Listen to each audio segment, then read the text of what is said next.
Gente, Ministerio de Ciencia, Tecnología... Mi pantalla y vamos a arrancar con la muestra del famoso PowerPoint este. Espérate que ahí no es, tiene que ser como por acá. Bien. Bueno, lo pongo primero en contexto. Yo lo que les voy a mostrar, y aunque ustedes no lo crean, es la ejecución de un barrio a través de empresas constructoras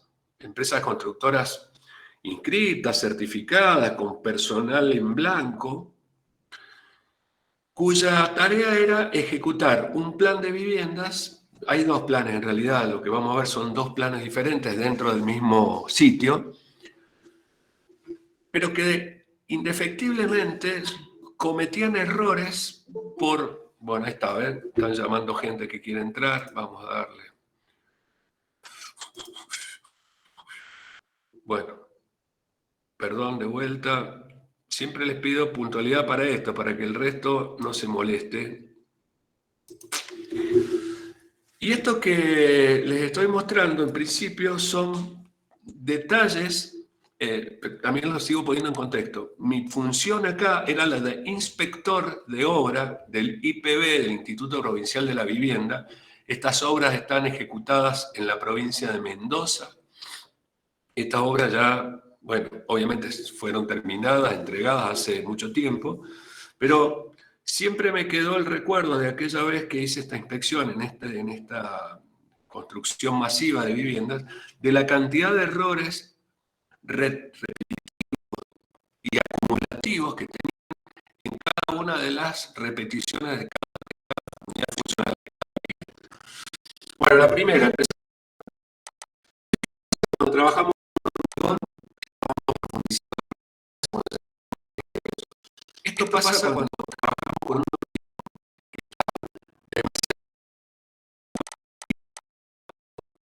por otra parte, había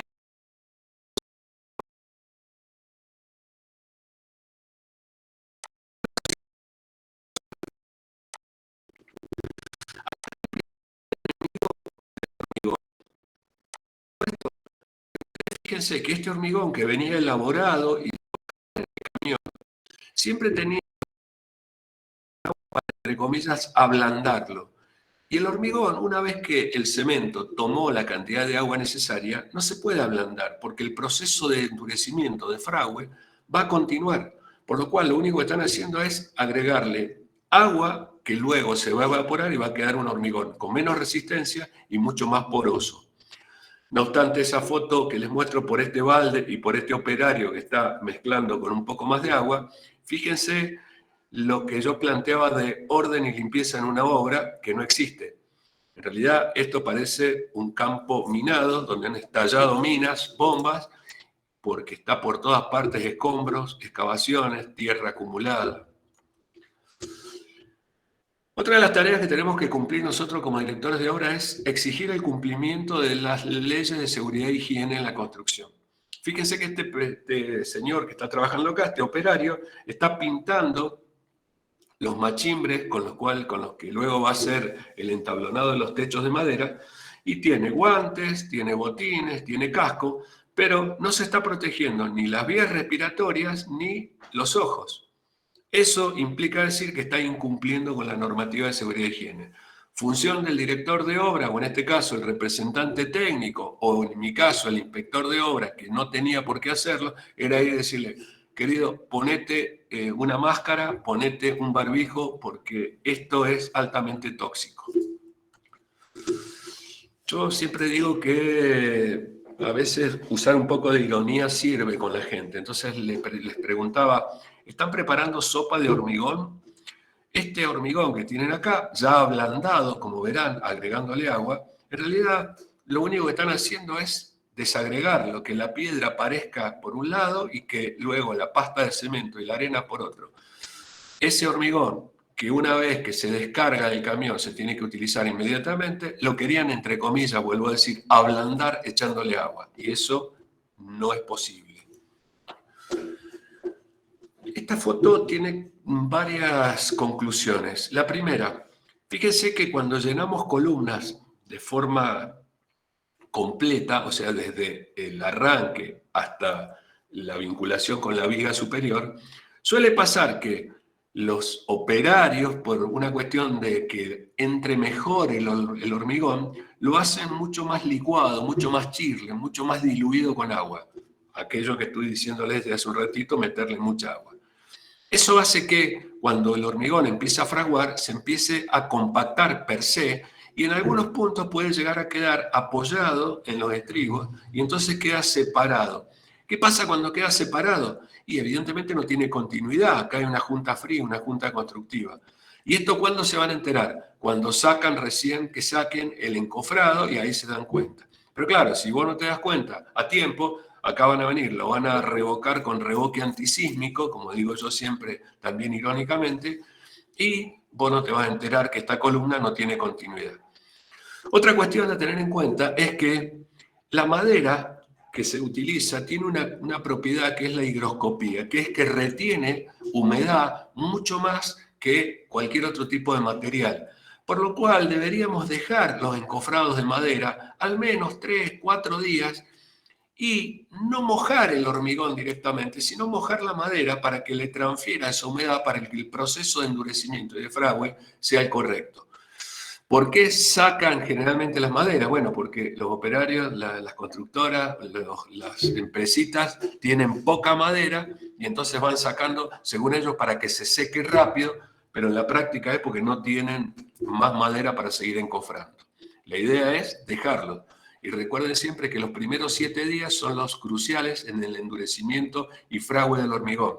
Si no le llega la cantidad de humedad necesaria en esos primeros 7 días y se evapora rápidamente el agua, puede que se produzca lo que se llama vulgarmente quemado del hormigón, que en realidad es una deshidratación temprana que no permite el endurecimiento, el fragüe, el proceso químico de endurecimiento y que llegue luego el hormigón a la resistencia exigida.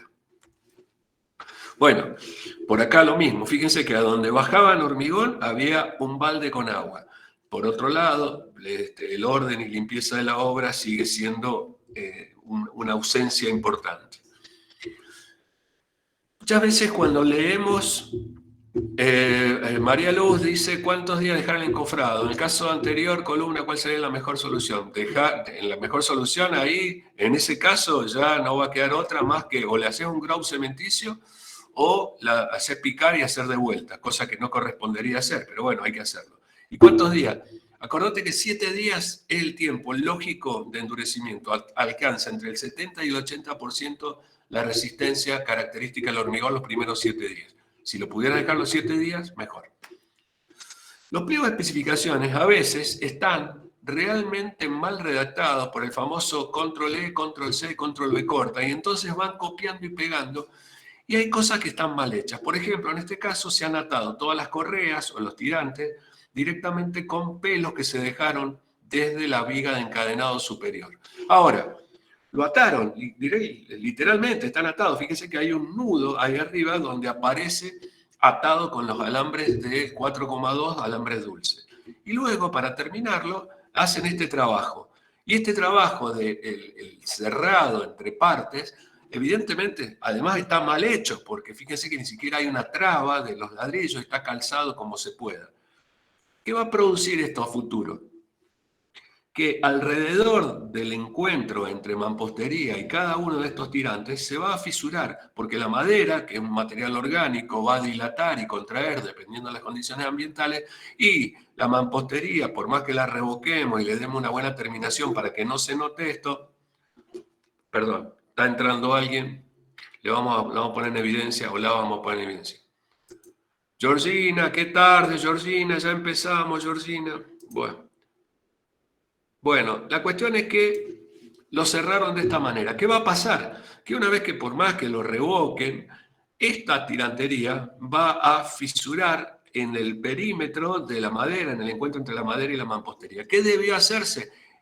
Vincularse todas las maderas con al menos 2 hierros que luego entre partes entre los intersticios que van quedando de madera y madera, de tirante y tirante, colocar encofrados y llenar con hormigón.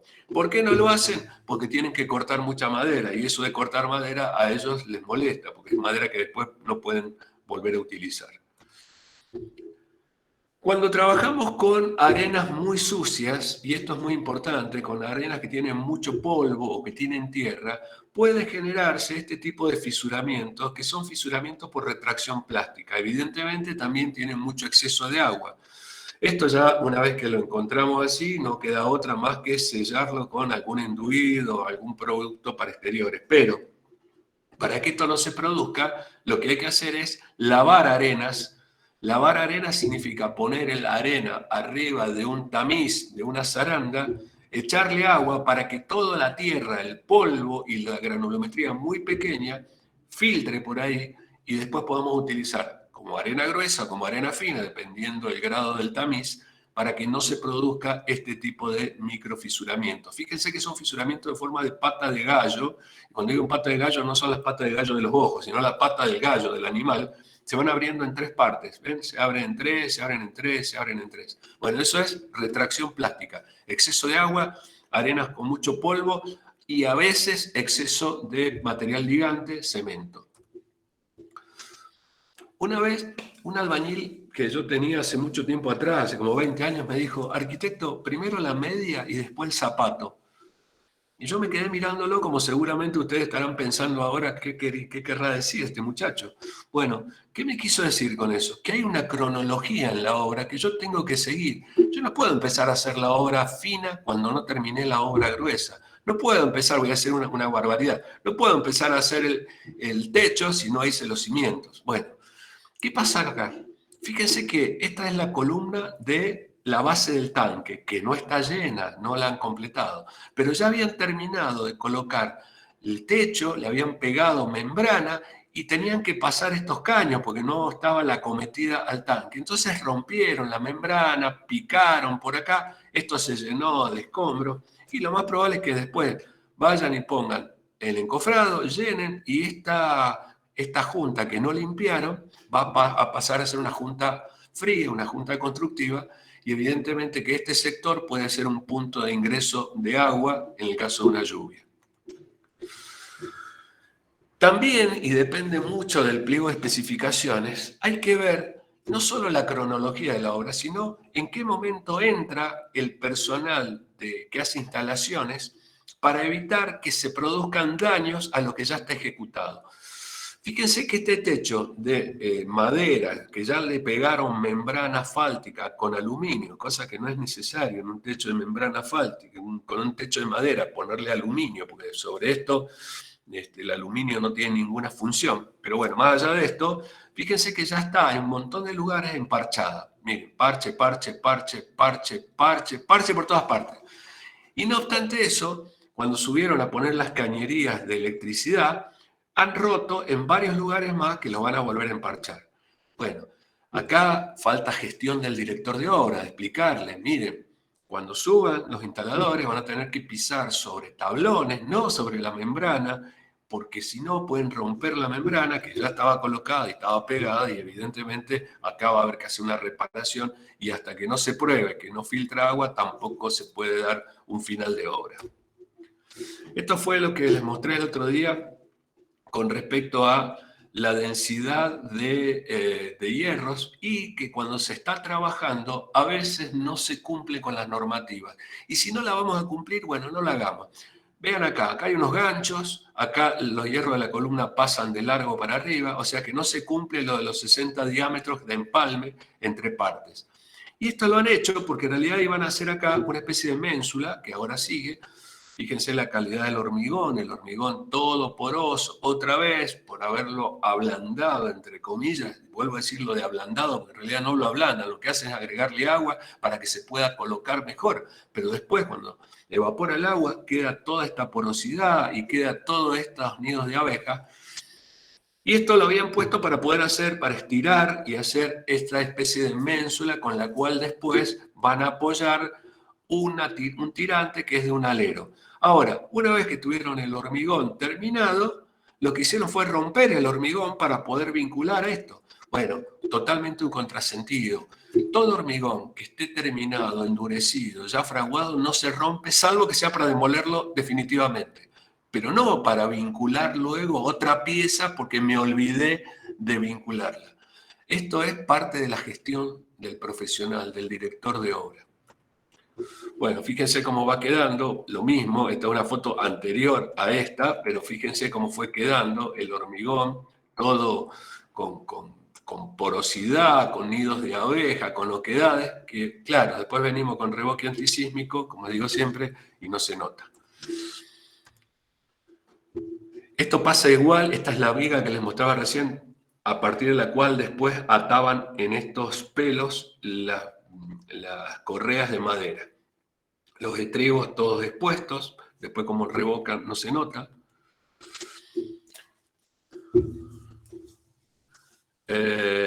Había un director de obra, que en realidad el director de obra está puesto por el comitente y el representante técnico está puesto por la empresa constructora. Mi función como inspector de obra era la de ir a certificar que el avance de obra fuera el que estaba planificado, y que por otro lado estuviera dentro de las normativas de los pliegos de especificaciones, dentro de las condiciones del pliego de especificaciones.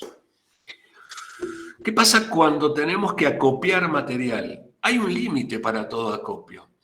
Estas membranas que utilizaron, y esto voy a hacer un mea culpa, digamos que yo no hice el pliego de especificaciones, pero yo como parte de la institución que inspeccionaba esto, debería haber dicho, che, no pidan membranas con film de aluminio porque no tiene ningún sentido. Bueno, en este caso, fíjense que han acopiado todos los rollos de las membranas y llega un punto que el propio peso de la membrana hace que empiecen a flexarse. Y luego cuando se desenroscan, cuando se utilizan, suelen fisurarse, suelen quebrarse. Entonces, tener en cuenta esto, la cantidad de acopio con respecto al peso propio de cada uno de los elementos para evitar que haya este tipo de problemas. Esto que estamos viendo acá es algo parecido en cuanto al acopio. Estos son los marcos que estaban hechos obviamente en una metalúrgica, en un taller metalúrgico, y cuando llegan los marcos, en vez de apoyarlos en el sentido que se deben apoyar, que son verticalmente, los empiezan a apoyar horizontalmente. Tuvieron la única precaución de que le pusieron 2 tablas abajo para que no tocaran directamente el suelo. Ahora, ¿qué pasó con esto? Y bueno, que en realidad cuando estás acopiando así, vos no sabés si hay algún tipo de deformación por el propio peso. Mirá esta altura de esta pila que tenemos acá. Yo era medio maldito en algunas cuestiones y entonces lo que hacía era, iba y le golpeaba, él una vez colocado el marco de chapa, hacía esto, el famoso test de los nudillos, ¿no? Entonces podía identificar si estaba lleno, completo o no. Claro, muchas veces estaba lleno, pero al ser un material al que no adhiere el mortero cementicio tipo 3 cuando vos estás calzando un marco y sufre una retracción porque cuando fragua sufre un pequeño achicamiento del volumen, pasaba que vos golpeabas el marco desde afuera, a ver, lo golpeabas una vez colocado, estamos hablando siempre, ¿no? Entonces vos lo golpeabas ahí, tuc, tuc, tuc, tuc, tuc, así, y sentías hueco. ¿Qué tenía que hacer yo como inspector? Obligarlo a que lo retiraran y lo colocaran correctamente. Entonces me decía el capataz, pero está bien puesto, arquitecto, no joda, mire que está bien puesto. Bueno, digo, pero yo golpeo y suena hueco esto, así que, bueno, finalmente, la sugerencia que les di para que no siguieran haciendo lo mismo es, cuando llegan estos marcos de chapa plegada a la obra, lo primero que hay que hacer es pintarlos del lado de adentro con emulsión asfáltica y cuando está fresca la emulsión asfáltica, espolvorearlos con arena. Voy a hablar de algo culinario. Es como si estuvieran poniéndole el huevo y luego el rebozador a la milanesa. ¿Para qué? Para que cuando luego coloquemos el marco, alineándolo, aplomándolo y nivelándolo, esos lugares donde voy a colar el mortero cementicio queden perfectamente adheridos, tengan un mordiente, como se denomina vulgarmente. Porque si no, siempre va a sufrir una retracción ese mortero y entonces va a parecer que el marco colocado no ha sido bien colocado y parece que estuviera hueco. En realidad no está hueco, pero sí hay una pequeña luz entre la chapa y a donde fraguó el mortero cementicio. Se la voy a pasar de largo, en realidad esto es porque se los voy a contar al final. Bueno, otra vez cronologías de obra. Primero la media, después el zapato. Acá tenemos pintado con la barrera de vapor, está pintado con emulsión asfáltica, acá no está revocado todavía y acá ya están poniendo las tejas. Bueno, evidentemente que hay una discontinuidad. Emulsión asfáltica y ¿qué más? Arena, despolvoreás con arena. Bien. Otra cosa, esto se los conté el otro día, pero estaba dentro de una de las fotos. Recuerden que cuando se levanta la mampostería del tipo que fuere y tienen columna, toda la mezcla que va cayendo acá abajo hay que retirarla para que tenga continuidad luego el hormigón. Imaginen una obra que uno llega a una obra y dice, che, orden y limpieza. ¿Ah? Una obra limpia y ordenada es una obra segura. Bueno, esto de orden y de limpieza, poco y nada. Hay cosas que también en la obra se ejecutan y si no estuviera presente, creo yo, un inspector de obra donde le dice eso no va a ser certificado, podría pasar. ¿Y qué? ¿Por qué? Porque acá, si uno no hubiera llegado en el momento donde todavía no lo revocaron, estos ladrillos puestos de panderete, no de pandereta, como dicen algunos, se denomina panderete, puestos de canto, deberían estar calzados con mortero, cosa que no fue así. Incluso le hicieron una viga arriba y está apoyado, simplemente apoyado, ¿no? Bueno, este elemento que está acá, ¿para qué sirve la masa en una obra? La masa es un elemento para demoler, para romper, no es para... Ustedes dirán, bueno, pero a veces se clava con la masa. Bueno, está el martillo para eso. Cuando tenemos que clavar, clavamos con martillo. Pero por ahí, cuando tenemos que plantar un palo, cuando tenemos que plantar un puntal en la tierra, a lo mejor se utiliza la masa. Pero esto suele ser un elemento de destrucción, de demolición, no de construcción. ¿Y por qué está acá? Y porque acá se olvidaron de dejar puesta la araña de desagüe ya lo van a ver enseguida porque después la pusieron, la araña de desagüe del lavadero, y entonces rompieron el hormigón, un hormigón que totalmente estaba endurecido.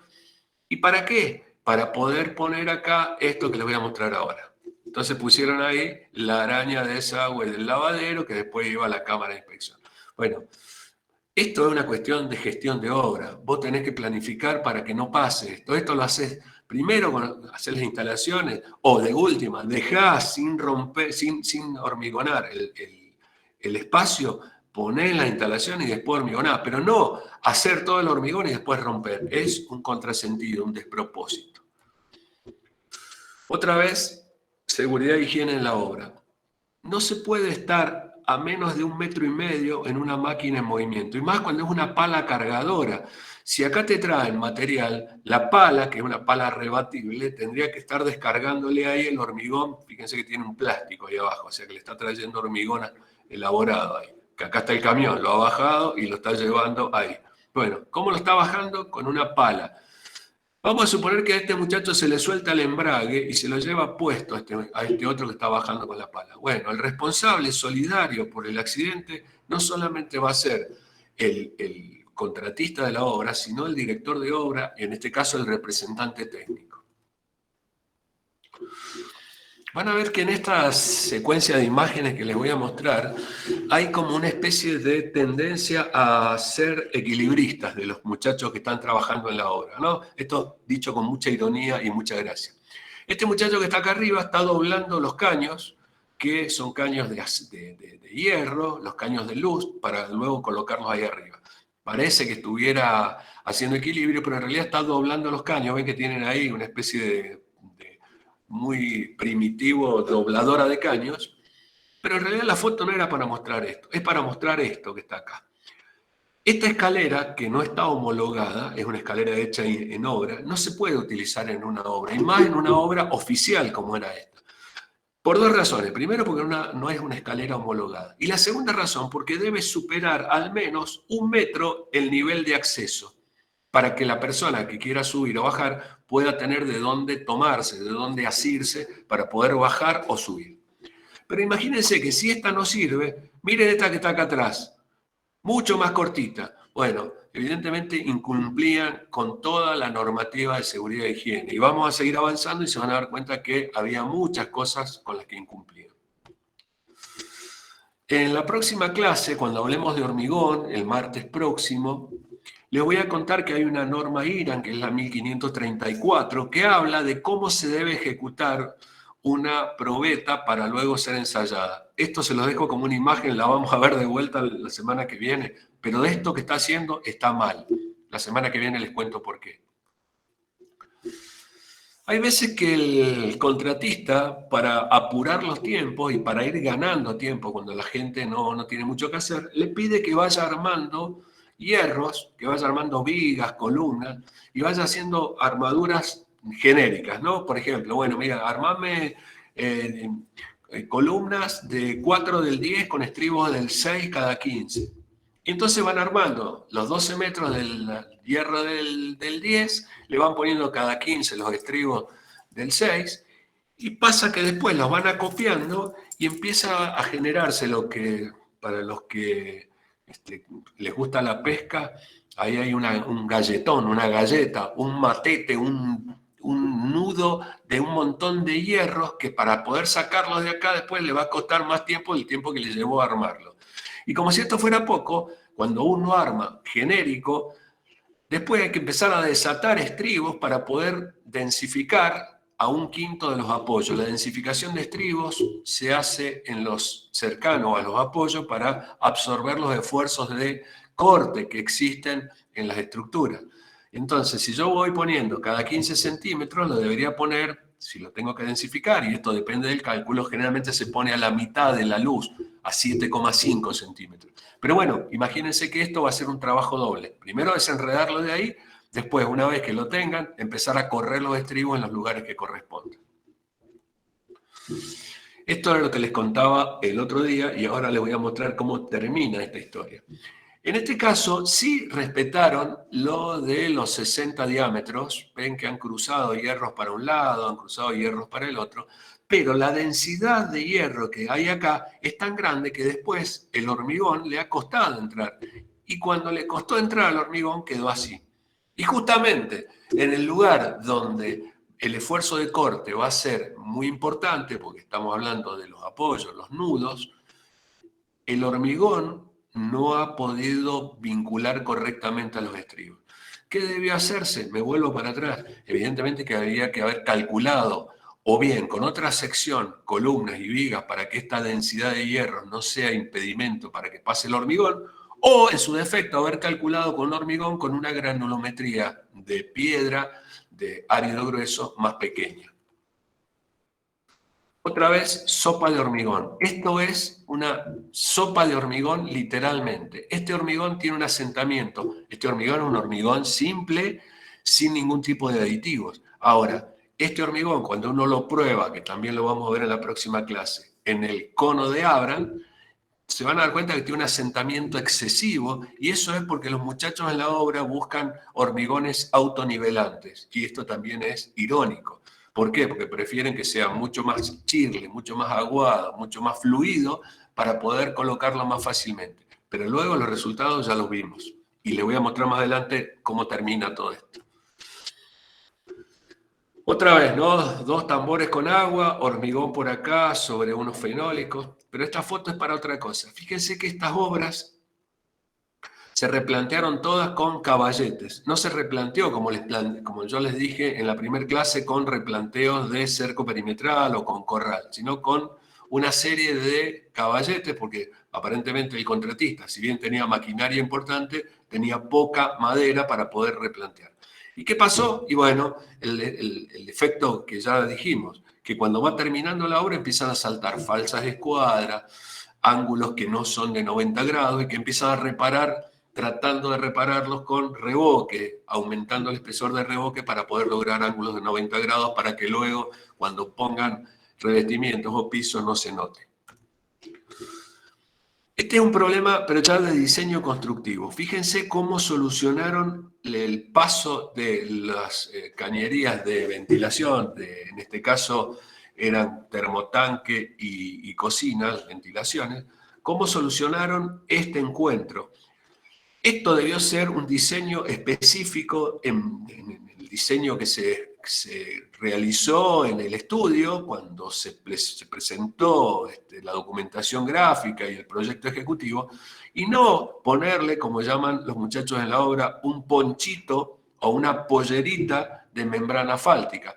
Este caño se va a calentar, es metálico, esto se va a empezar a derretir y aflojar, y por acá va a pasar humedad, va a pasar agua en los casos de lluvia.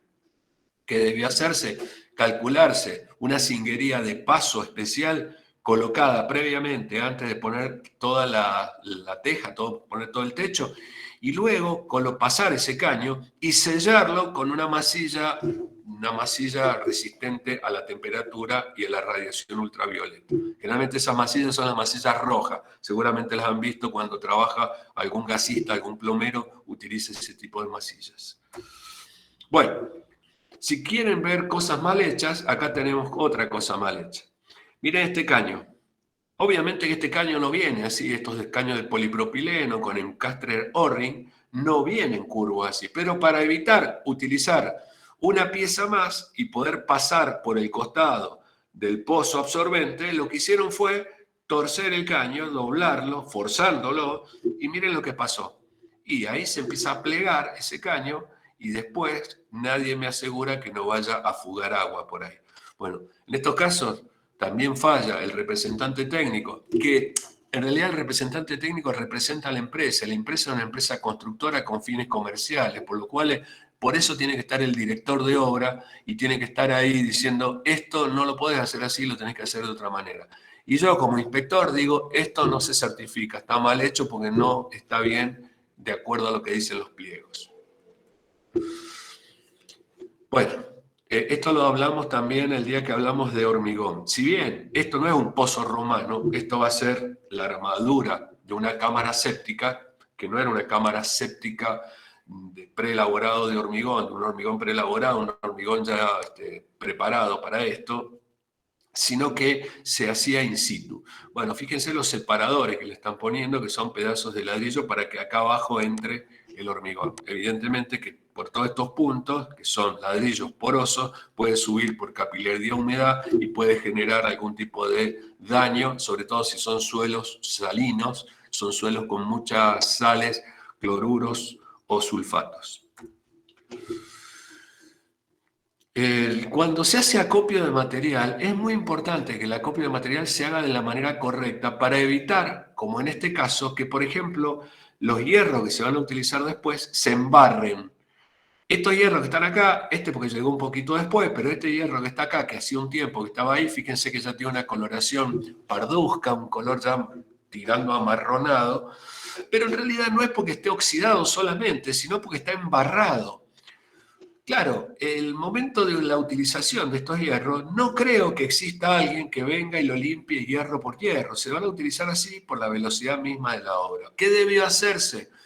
Se forman caballetes separados del piso, del nivel natural de la tierra, caballetes de forma de H, se van poniendo uno al lado de otro, separados más o menos, 1,5 metros, 2 metros cada uno, y se montan sobre esos caballetes para que no queden en contacto directo con el suelo. Todo esto que estamos viendo acá, tarde o temprano se va a llenar de tierra. ¿Y por qué no tiene que tener barro ni tierra? Porque después el hormigón, cuando se utiliza para poder colarlo y que se forme la columna, viga o la pieza que sea de hormigón, no queda perfectamente adherido al hierro. Acá está lo que yo les planteaba en su momento de algo que está bien, que es tener un tablero para que no haya posibles riesgos eléctricos. El tablero está, tenemos acá abajo numeradas las tomas, tenemos las llaves que correspondan, tenemos disyuntor, etc. Pero el problema es que acá abajo y acá al lado tenemos cable que baja con un alargador y acá tenemos donde se acopiaban todos los estribos, los hierros. ¿Qué quiere decir esto? Que si hay alguna fuga eléctrica, probablemente esté saltando a cada rato el disyuntor, porque tenemos los hierros todos por ahí, toda esta zona va a quedar electrificada.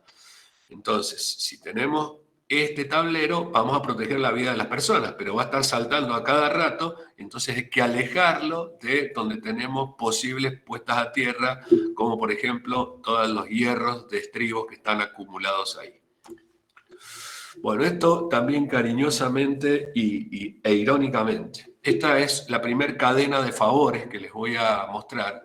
Una cadena de favores donde tenemos dos personas trabajando para llegar hasta el nivel de la losa sobre una misma escalera, escalera corta, y esto tiene que ver con que la escalera no está apta, no está homologada, y nunca puede haber dos personas subidas en la misma escalera. Aún si hubiera sido una escalera homologada que superara el metro acá arriba, esas dos personas no podrían estar a la vez simultáneamente subidas en la escalera. Bueno, y esta foto siempre me gastan y me dicen que yo la saqué a propósito y les pedí que hicieran esto. Fíjense cómo tienen colocados los arneses.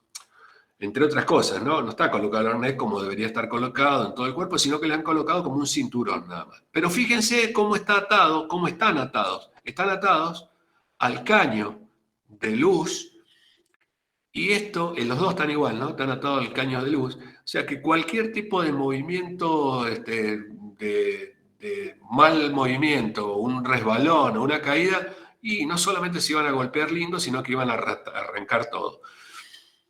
Los cascos puestos al revés, con la gorra abajo, bueno, eso tampoco está permitido. Todas estas cuestiones como directores de obras tenemos que hacerlas ver, y si hay un representante de seguridad e higiene en la obra, seguramente habrá que hacérselo notar si él no lo notó. Cuando hacemos andamios en obra, nunca los andamios deben estar apoyados sobre escaleras, deben estar apoyados sobre los caballetes o juntar andamios, utilizar andamios tubulares, los que conocemos, los que son telescópicos, que se van montando uno sobre otro, y siempre colocarle las diagonales. Las diagonales sirven para que queden rigidizados. Esto tampoco se debe hacer, colocar maderas y utilizar como soporte del andamio escaleras. Bueno, esta cuestión es la misma. Fíjense que acá han puesto una escalerita. Acá tienen, para poder soportar estos tablones, para poder subir, han puesto unas ménsulas. Bueno, tampoco es lo correcto. Esto sería algo así como perdón, se me escapó. Esto sería algo así como el colmo de la desidia de parte del personal que está haciendo la tarea del revoque. Mínimamente debió, o al menos, sacar las hojas de la ventana, o por lo menos enmascararla de forma tal que esas hojas, esos vidrios fundamentalmente, no tuvieran que ser limpiados posteriormente, porque para limpiar esto seguramente lo harán con una viruta gruesa o mediana y van a rayar los vidrios. Esto también habla de la mala gestión del director de obra. Algunas cuestiones menores, pero que no por ser menores no dejan de ser importantes para poder controlar cuál es la calidad del personal y sobre todo de quién lo está dirigiendo. Si bien esto que estamos viendo acá, estos tímpanos que estamos viendo acá, que en realidad tienen una forma medio como de arco, si bien son puramente ornamentales y no están revocados del lado interior, cosa que si llega a llover de este lado va a filtrar luego y si el frente vamos a tener siempre humedad, habría que tener la precaución de sacarlos perfectamente a plomo también. Fíjense que tiene su desplome hacia el frente. Bueno, yo les comentaba que parecía que estos muchachos que trabajaban en estas obras tenían así como cierta tendencia a ser equilibristas, ¿no? Bueno, acá tenemos a otro que estaba revocando la parte de abajo de un tanque y ni siquiera estaba en un tablón, estaba parado sobre dos reglas, no tenía ningún tipo de baranda, no tenía ningún tipo de arnés, ni de línea de vida, nada, simplemente ahí haciendo equilibrio, revocando. No tiene ningún elemento de seguridad, protección, ni siquiera casco, nada, ¿no? Esta persona se cae y se lastima y somos responsables solidarios por el accidente o por las lesiones que se pueda llegar a generar este muchacho por no cumplir con lo que tiene que hacer. ¿Qué decimos nosotros, directores de obra, cuando vemos esto? Joven, usted no puede trabajar en esas condiciones. Y si hay un capataz, vamos y le hablamos al capataz, le decimos, ese muchacho se tiene que bajar de ahí, así no puede trabajar. Bueno, esto que parece que fue un bombardeo, como les dije antes, no, en realidad fíjense que está puesto el gabinete del gas, que esto está a nivel de la línea municipal, ahí está el gabinete colocado, la cañería de agua que entra la cometida a la casa. Bueno, Todo esto que estamos viendo acá es porque empezaron a acumular escombros. Acá se alcanzan a ver los piecitos de dos que venían caminando, que van haciendo equilibrio sobre los escombros. Una obra limpia y ordenada es una obra segura, y en este caso no cumplía ninguna de los dos requisitos. Si alguna vez le tocó hacer en obra cordón cuneta, el cordón cuneta creo que es una de las tareas más simples que se puede realizar y más rápida que se puede realizar en una obra de construcción masiva, por ejemplo, en este barrio, porque en realidad es poner nivelándolo, poniendo el molde y después hormigonando. Y encima, si el hormigón es elaborado, es mucho más simple y más fácil. Se pone el encofrado, generalmente son encofrados metálicos que ya vienen con la forma de fijación, ven que le ponen un hierro acá, eso hace que se fije y luego van encofrando y le van poniendo el hormigón. Ahora, miren la calidad del hormigón. Y otra vez, ¿por qué? Porque bajaban el hormigón a un film de nylon que lo tenían ahí, a un plástico, luego venía el amigo con el baldecito de agua, le agregaba un poquito de agua, lo removía un poquito y esto era ya un hormigón en proceso de fragüe, por lo cual no terminaban ni de compactarse ni de generar una textura lisa como debería tener. Bueno, estos son pequeños detalles, ¿no? Que ya tenían todo pintado, hasta los marcos, pero se habían olvidado de poner, por ejemplo, cajas de luz en algunos lugares. Primero la media, después el zapato. Esta está casi que diría que son una secuencia de fotos para el Guinness, ¿no? Para ver cuántas piezas se pueden llegar a utilizar para poder evacuar una pileta de un lavadero exterior cuando no se centró correctamente. Ustedes vean que tenemos agua caliente y agua fría, ahí están las bocas de agua caliente y agua fría, que luego se pondrá seguramente la grifería.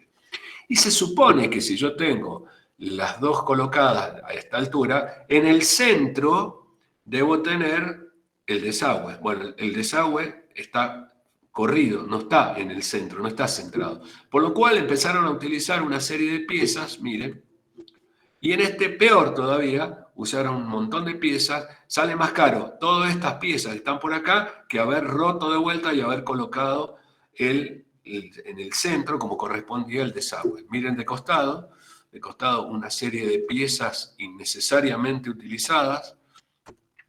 Ahí tenemos la otra.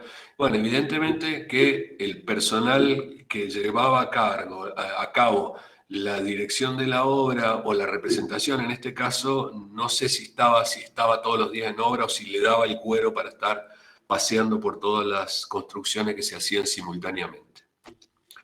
Esta se la mostré el otro día y esto es una viga talud, en realidad un tabique que soporta este talud que tenemos por acá, pero apoyado directamente sobre el suelo. No le pusieron ningún tipo de separación, ni siquiera la de ladrillo como vimos en el otro caso, ni siquiera eso, y después hormigonaban encima. Obviamente esto se sacó la foto para demostrar que no debía hacerse. Bueno, acá tenemos algo más cuando se trabaja y el personal que está trabajando no tiene en cuenta cosas del sentido común. Por ejemplo, si este es el nivel, esto que estoy viendo acá, este es el nivel del cordón cuneta, es decir, por acá va a escurrir el agua cuando llueva o cuando corre el agua, yo no puedo llegar con esta vereda al mismo nivel, tendría que llegar más arriba, sobre todo porque cuando escurre el agua que pase por acá se va a meter en estos sectores. Bueno, esto es un error ya no solamente de ejecución, sino también de control de la persona que estaba a cargo de esto. Bueno, estas cosas que se veían, caños que los torcían, los doblaban, incluso los de epoxi que los doblaban para poder ingresar por abajo de una viga, habiendo excavado la viga, en vez de haber utilizado piezas para poder llegar a darle la inclinación que correspondía. Fíjense esta columna. Esta columna también es el mismo caso de la que vimos hace un rato, que tenía fisurada solamente una parte, que en realidad no estaba fisurada, sino que no entró correctamente el hormigón. Pero en este caso es una columna de carga, porque por encima de esto venían los tanques. Y en este caso, esta columna, una vez que sacaron el encofrado, se detectó que tenía todos estos nidos de abeja y estas oquedades que están por acá arriba. Evidentemente que en este caso no hay continuidad y la única alternativa que quedaba era la de voltear y hacer de vuelta. O sea, no se puede certificar esta columna como válida porque no tiene la continuidad en el hormigón. ¿Qué debió hacerse? Bueno, es probable que se podría haber llenado a mitad y luego la otra mitad. Discutiendo luego con algún ingeniero, me dijeron, mirá, si estamos trabajando con una columna en la cual vinculada a la mampostería, se podría haber llenado en dos partes. Incluso, como todos sabremos, cuando hacemos una estructura de hormigón para un edificio, no se levantan los 10, 12, 15, 42 pisos del edificio todos juntos, el hormigón. ¿Qué se hace? Se va cortando y luego se generan en los encuentros puentes de adherencia. Bueno, esos puentes de adherencia se podrían utilizar también, en este caso, llenando primero una parte y después la otra. Yo no sé si ustedes alcanzan a ver bien, calculo que sí.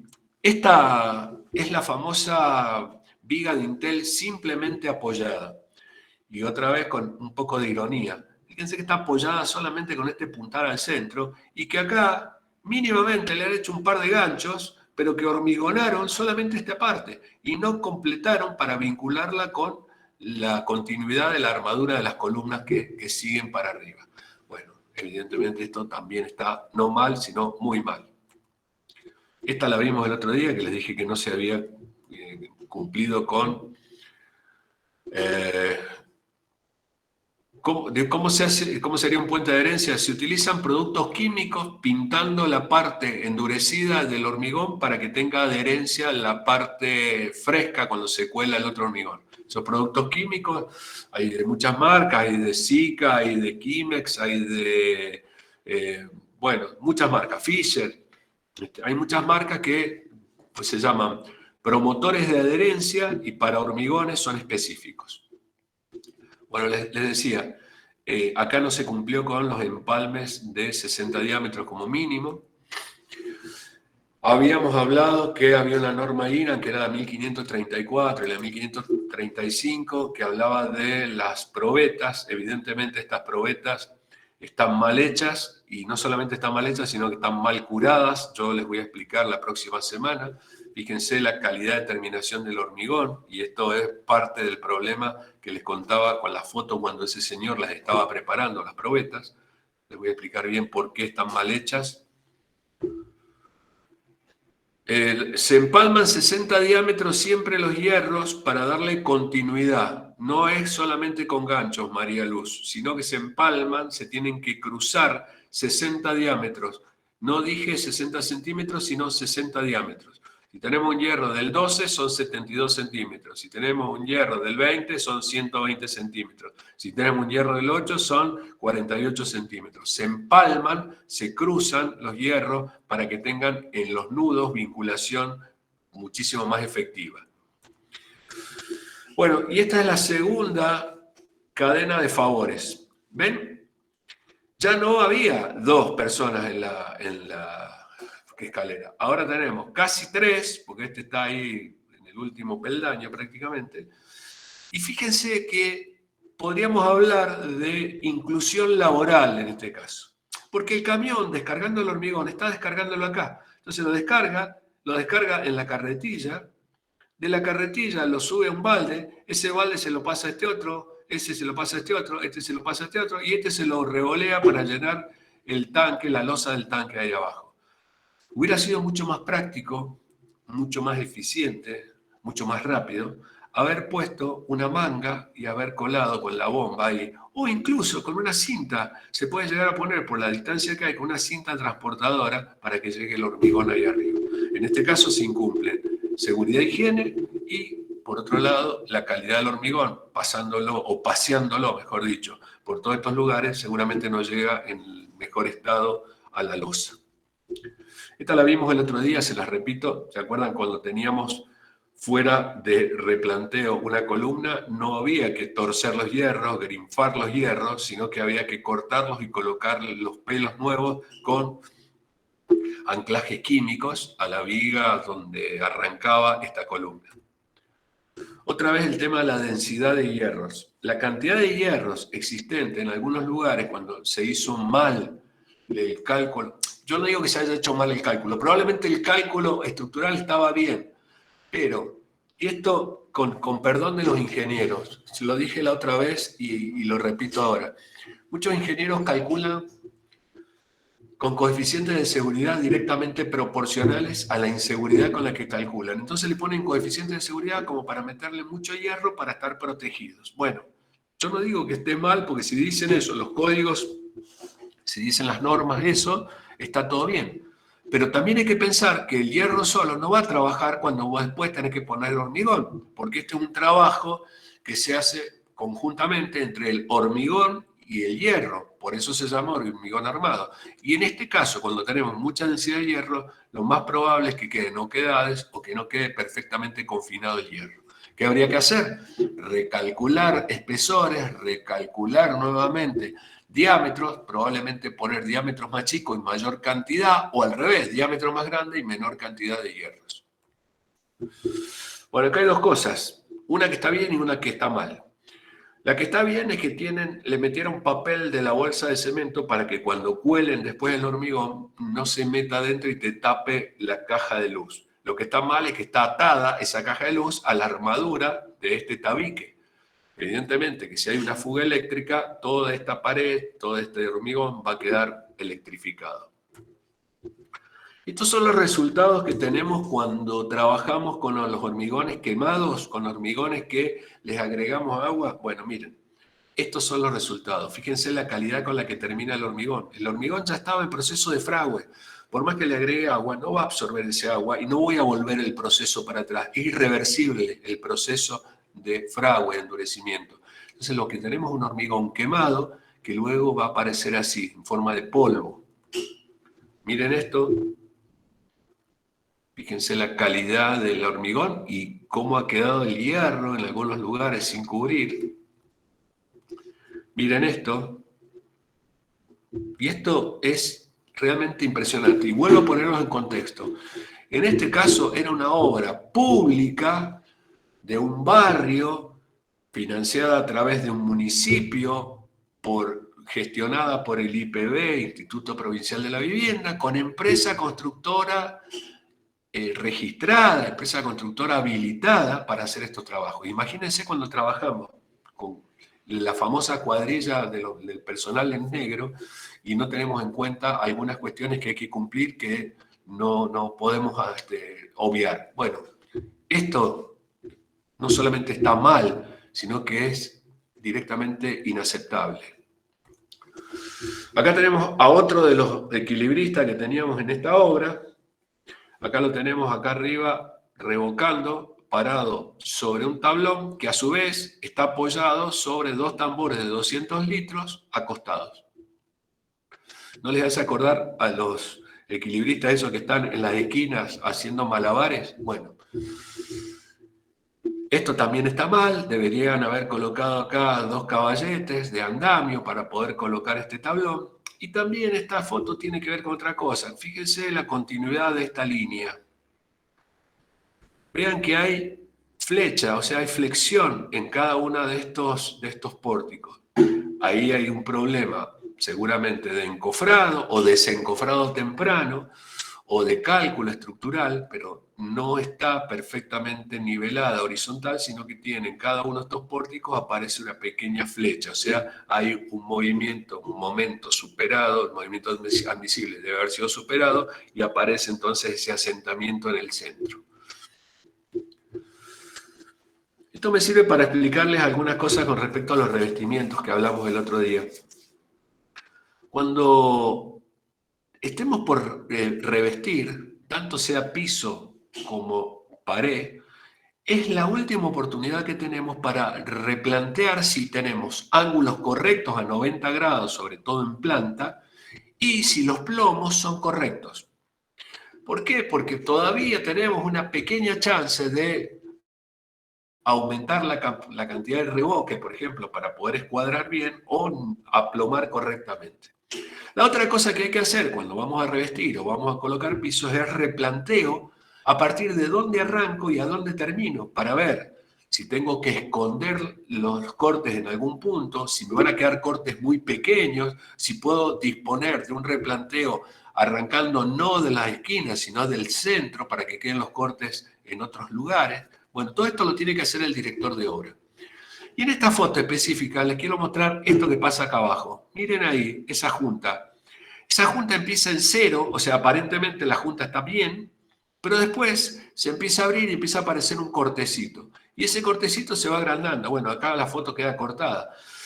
Bueno, y digamos que por suerte, digo yo por suerte, ¿no? El ceramista le colocó esos cortecitos, porque en otros casos suelen tomarle la junta directamente con la pastina y esa junta queda una junta impresionantemente ancha que demuestra claramente que uno de los dos muros estaba fuera de plomo. Por otro lado, otra de las cuestiones que han tomado seguramente en el replanteo incorrectamente es que la bacha del lavabo ha quedado, si tiramos el plomo acá, ha quedado adentro del receptáculo de la ducha. O sea, algunas cuestiones a tener en cuenta, sobre todo en el proyecto y luego en la ejecución. Suelen decirnos los operarios que tienen 40 años de obra y vienen haciendo las cosas hace 40 años igual, arquitecto, le vamos a poner un hierro en la junta de asiento de la mampostería para que vincule mejor con la columna. Entonces van y le ponen un hierro. Y le ponen un hierrito con estas dimensiones, ¿no? Como ven ahí, un pequeño hierrito que en realidad eso no aporta demasiado, en realidad no aporta nada. Pero como si eso fuera poco, lo asientan con un espesor de junta de asiento excesivo. Dijimos el otro día que los espesores de junta de asiento, de acuerdo a la normativa CIRSOC, la 105, que habla de mampostería sismo resistente, y que también les dije que no por ser zona sísmica cero no la tengamos que respetar, porque hay lugares donde el monolitismo se logra porque necesitamos tener una construcción que actúe toda junta monolíticamente en casos que tengamos asentamientos diferenciales. Bueno, en ese caso, fíjense que le metieron una junta de un espesor mucho mayor, probablemente por el color le pusieron cal, además al cemento, y la junta debe tener un espesor máximo de 2 centímetros. 2,5 es la tolerancia cuando estamos trabajando con ladrillo macizo que tienen cierta diferencia. La junta vertical y la horizontal deben tener espesores similares. Esto, en realidad, lo único que hizo fue nada, no servir para nada. Hay dos cosas que hay que diferenciar en la obra y son, la primera, que es un accidente de obra, y la segunda, que es un incidente de obra. Como nosotros somos responsables por lo que pueda pasar en la seguridad e higiene, somos responsables solidarios, lo que hay que ver es que un accidente es cuando se produce daño o lesión de las personas. Y el incidente es cuando se pudo producir pero no se produjo. Por ejemplo, este martillo que dejaron acá arriba del ladrillo, puede venir un viento y lo puede hacer volar y le cae en la cabeza a uno de estos muchachos que vimos recién que no tienen casco, no tienen nada. Y le produce un tajo, una lesión. Bueno, eso sería un accidente. Pero también podría haber pasado que no haya nadie y este martillo que está sobre los ladrillos se caiga y caiga directamente al piso. Y yo lo identifique. Bueno, eso es un incidente. Tanto el accidente como el incidente se pueden prevenir. La diferencia entre accidente e incidente es que el accidente produce un daño, una lesión a las personas y hasta la muerte muchas veces. Otra vez para mostrarles a ustedes cómo va quedando el hormigón cuando se utiliza de manera incorrecta. Fíjense las oquedades que hay acá abajo, una viga de fundación. Bueno, y esto sería algo así como cuando uno dice, bueno, esta gente no sabía trabajar o realmente nadie le explicó cómo se debe ejecutar el apuntalamiento. Sobre apuntalamiento vamos a profundizar en la próxima clase, pero les quería mostrar esto para que ustedes vean que están apuntalando la losa que van a llenar, pero no tienen hecho el contrapiso. Y como no tienen hecho el contrapiso, lo han apoyado a todos estos puntales que son rollizos de madera sobre ladrillos. Ahora, el piso al ser de tierra, probablemente una tierra que han removido, ¿no? O sea que no es una tierra que está compactada todavía, seguramente la irán a compactar el día de mañana cuando hagan el contrapiso. Puede pasar que cuando empiecen a hormigonar la losa, empiece a chorrear la losa, y más viendo la cantidad de agua que le están agregando al hormigón, Y ese agua que empieza a caer empieza a socavar los apoyos de la losa. Y es probable, no digo que sea siempre así, pero es probable que empiece a ceder, a hundirse este puntal y eso provoque algún tipo de desnivel en la losa, en el encofrado de la losa, o si estamos trabajando con viguetas, pueda bajar alguna de las viguetas. Por eso les dije que cuando teníamos la capa aisladora era el momento adecuado para hacer los contrapisos. Primero, para que todo el material que vaya cayendo luego cuando se levanta la mampostería pueda ser recuperado. Miren acá la cantidad de material desperdiciado que hay, además, ¿no? Un montón de material desperdiciado. Y la segunda, y ya a esta altura no me pueden decir no voy a hacer el contrapiso, es antes de apuntalar la losa, el contrapiso debe estar hecho. Pero además de estar hecho el contrapiso, los puntales se deben colocar sobre tablones. Eso se lo voy a explicar porque está también por normativa. Se lo voy a explicar la próxima clase. Ninguna de las dos cosas se hizo. Y lo que pudo pasar acá es que no solamente descendieran, sino que se produjera un colapso por el efecto de vuelco que puede generar. Porque cuando yo apuntalo, tengo que apuntalar creando paños resistentes. ¿Y cómo creo paños resistentes entre los puntales si yo tengo solamente puntos?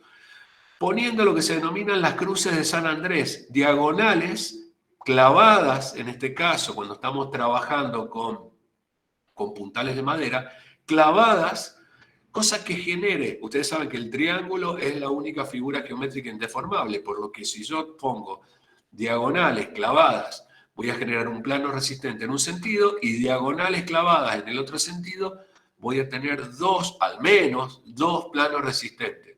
Bueno, yo me he cansado de decirle a todos los que he capacitado históricamente, por favor, pongan diagonales, porque puede pasar lo que suele pasar cuando hay asentamiento, cuando no tenemos el contrapiso todavía hecho y estamos apuntalando así, y no va a haber resistencia de estos puntales y va a empezar a colapsar como si fuera un castillo de naipes. Por el propio peso en el asentamiento, empieza a bajarse un puntal y arrastra el resto, que no actúa como un plano rígido, resistente, sino directamente como puntos de apoyo, nada más.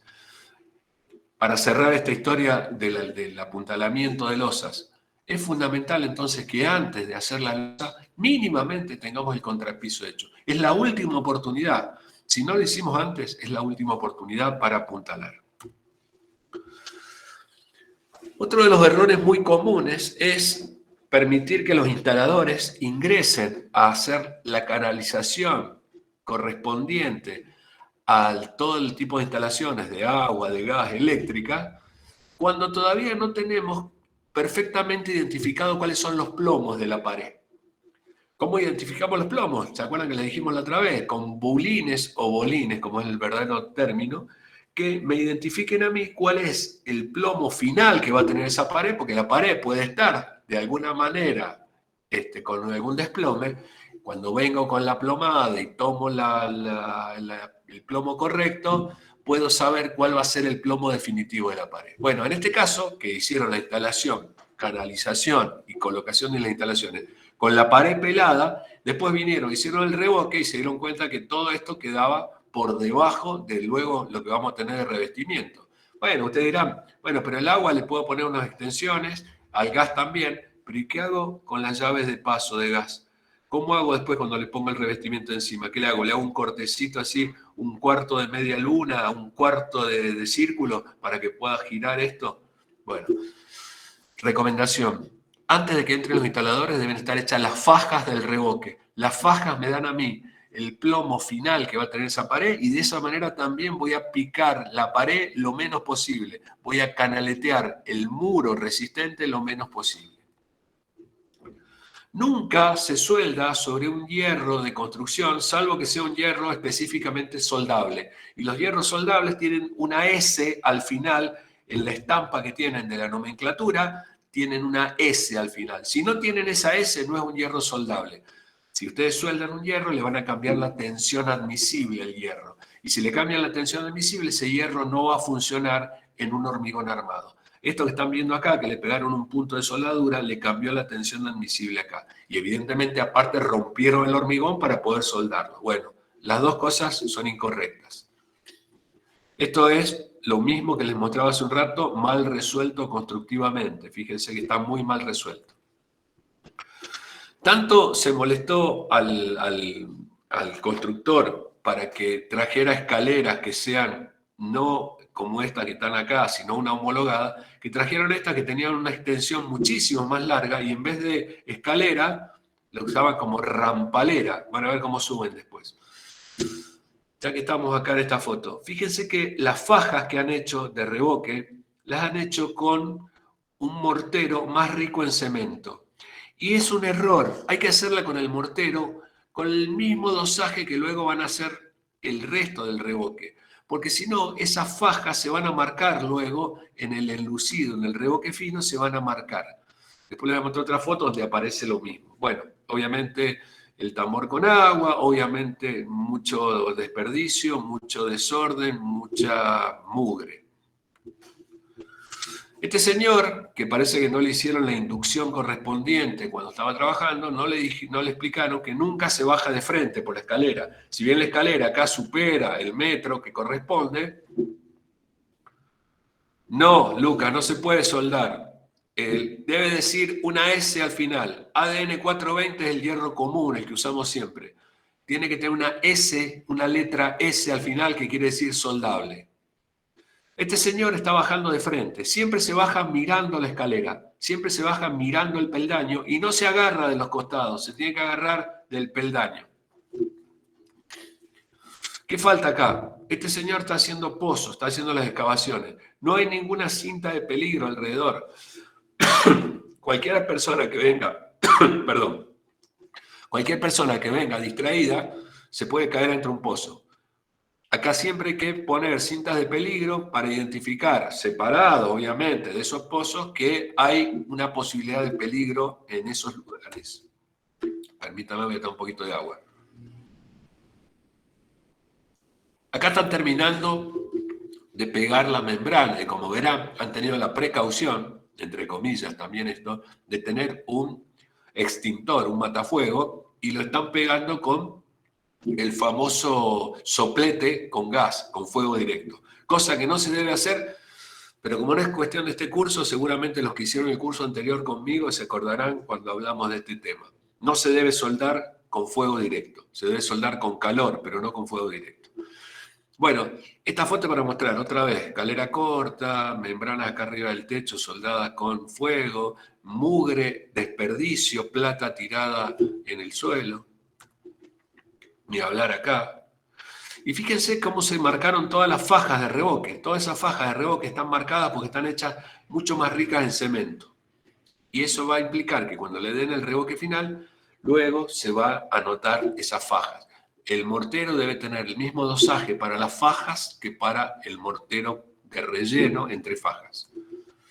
Bueno, acá está lo que les decía, de la rampalera. Mirá cómo sube este muchacho. Sube gateando la escalera, porque claro, es tan alta que sube gateando, lo tiene que poner de esa manera inclinada. Bueno, eso también está mal.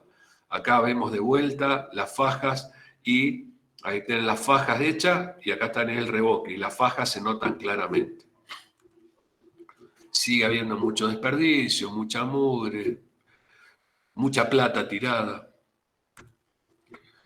Riesgo eléctrico, otra vez riesgo eléctrico. Fíjense que por más que tengamos todo el tablerito que les planteé y todo eso, riesgo eléctrico. Tenemos un toma corriente donde están enchufados directamente los cables metidos dentro del toma. Bueno, hay que poner una ficha y no los cablecitos, que cuando voy a meterlos así puedo tener la posibilidad de una descarga eléctrica. Y para cerrar, esta que parece una foto pictórica más que una foto de obra, fíjense lo que está haciendo esta gente.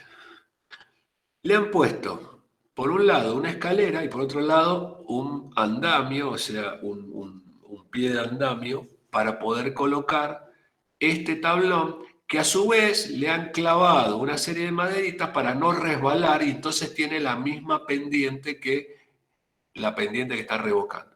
Bueno, los tablones, la la posición correcta es horizontal, no inclinada acompañando la pendiente del muro. Y una vez más acá, lo mismo que les vengo diciendo, las fajas colocadas, que después le están haciendo el trabajo del lucido, y esto cuando seca, cuando fragua, empiezan a mostrarse las fajas de vuelta. E incluso, dependiendo del tipo de pintura que se utilice para terminar este trabajo, es muy probable que también se note a posteriori. Bueno, voy a terminar con esto porque si no, no me va a alcanzar el tiempo para mostrarle lo que falta. Vamos a cerrar acá, no guardar, vamos a poner porque había eliminado algunas fotitos. Y ahora les voy a mostrar lo del cuadro de mando integral, esto que está acá. Dentro del material que ustedes bajaron, van a ver que hay dentro de herramientas para el director de obra una carpeta que se llama CMI de obra, cuadro de mando integral o tablero de comando. Y dentro de ese tablero de comando van a encontrar que dice previo al inicio de obra, durante la obra, una vez terminada la obra. Y hay otra de presupuesto y avance de obra, que en realidad no es para presupuestar ni para programar la obra, sino para ir controlando si se va cumpliendo con el presupuesto y con el avance de obra. Yo hoy les voy a mostrar otra, les voy a mostrar las otras, vamos a dejar esa por las dudas para el martes que viene, para que me dé tiempo. Si me da tiempo ahora, se las muestro ahora. Si no, la dejo para el martes que viene y arranco con ese, después seguimos con el nivel 2. Bueno, lo primero que les quiero mostrar, para que vean cómo funciona un cuadro de mando integral o un tablero de comando, es esta que yo les propongo que ustedes hagan, que se llama gestión personal. Yo lo voy a abrir para que ustedes vean de qué se trata. Fíjense que en este caso, a ver, lo vamos a poner para que se pueda ver completa. Vamos a poner vista normal, ahí. Bueno, ahora voy a agrandar esto. Fíjense que acá dice gestión personal, posibles no calidades de la gestión. No calidades cuando hacemos las cosas mal, ¿no? Y tengo 40 puntos en este Excel, 40 puntos a tener en cuenta. Por supuesto que yo les voy a mostrar algunos nomás, no les voy a mostrar todos, porque si no, no me va a dar el tiempo. Pero yo les pediría que después ustedes, cuando tengan tiempo, lo abran y lo vean. Fíjense. Estos 40 puntos tienen al lado, 40 enunciados son, ¿no? Al lado, 3 columnas, una que dice nunca, otra que dice a veces y otra que dice siempre. Y está puesto ahora el 1, pero si yo le saco ese 1, le pongo por ejemplo un 0, se apaga el color verde. ¿Por qué? Porque la idea es que ustedes están semaforizando para hacer una simbología de lo que no les pasa nunca, que está bien, por eso el color verde, de lo que les puede pasar a veces, si yo pongo el número 1 acá, se va a pintar de amarillo, o si les pasa siempre, en este caso hay que tener un cuidado importante, porque si les está pasando siempre, hay un problema grave. Bueno, en cualquiera de los casos, cuando yo le escribo el 1, se va a prender esa luz. Y yo les voy a leer 2 o 3, no pido que me contesten ustedes ahora, pero pido que después cuando lo tengan y quieran hacer una evaluación de su propia gestión, vean la posibilidad de ir chequeando si les pasa nunca, a veces o siempre. Si les pasa nunca, si nunca les pasó, bien por ustedes. Si les pasa a veces, es una alerta, es una advertencia. Che, tengan cuidado porque esto habría que mejorarlo. Y si les pasa siempre, quiere decir que hay una no calidad. Bueno, sí, ya sé que expira, no te da problema, ya estamos. Bueno, si les pasa siempre, hay un problema grave.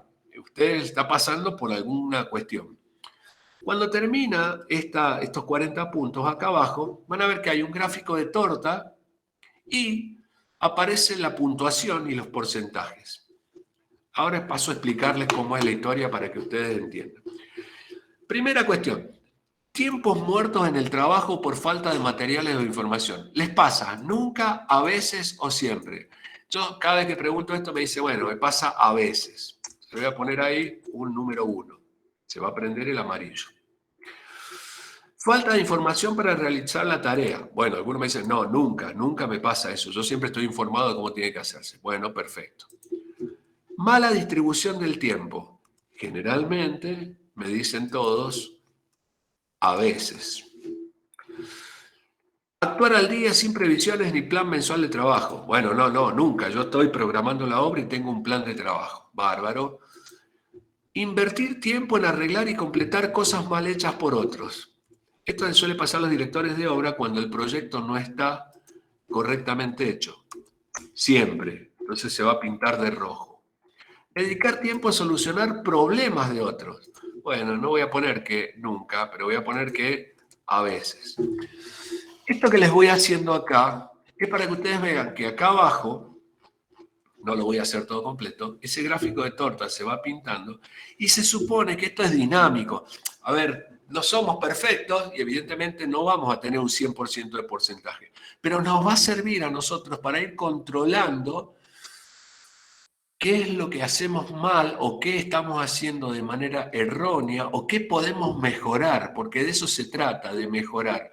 Entonces les pido que ustedes, para que entiendan, y esto siempre lo explico al principio para que entiendan cómo es el sistema que vamos a ver ahora, específicamente de la obra, veamos cuál es entonces la puntuación, si ustedes quieren, de el antes, el durante y el después de la obra. Porque he dividido, como les dije, en 3 etapas, antes de la obra, durante la obra y al finalizar la obra. Bueno, explicado esto, lo voy a cerrar. Después les pido que cuando quieran lo hagan y ustedes mismos se autoevalúen. Y ahí lo que salga en rojo o lo que salga en amarillo, vean cómo lo modifican para mejorarlo. Bueno, voy a ir al cuadro de mando integral previo al inicio de obra. Lo vamos a abrir. Fíjense que acá abajo, vamos a mostrarlo primero abajo, tenemos varias solapas: documentación contractual, documentación técnica, documentación gráfica, tareas preliminares, estado antes del inicio de la obra. Bueno, vamos primero que nada a documentación contractual. Esto tiene la misma metodología, el mismo sistema que les conté recién, con una diferencia. Acá dice realizado, en proceso o no realizado. Realizado quiere decir que se va a poner en verde. Si yo pongo acá, vamos a sacar el rojo le voy a poner 0 y acá le voy a poner un 1, se va a poner en verde. Si estuviera en proceso, le voy a sacar acá el 0 y le voy a poner el 0, digo, y le voy a poner el 1 acá y se va a poner en amarillo. Y lo mismo que mostraba en el otro, van a ver que acá abajo se va a ir formando ese gráfico de torta. Bien. Este es la solapa documentación contractual. ¿Qué es lo que yo debo tener para poder ejecutar la obra antes de iniciar la obra? Bueno, con el comitente, contrato de encomienda por dirección o conducción térmica.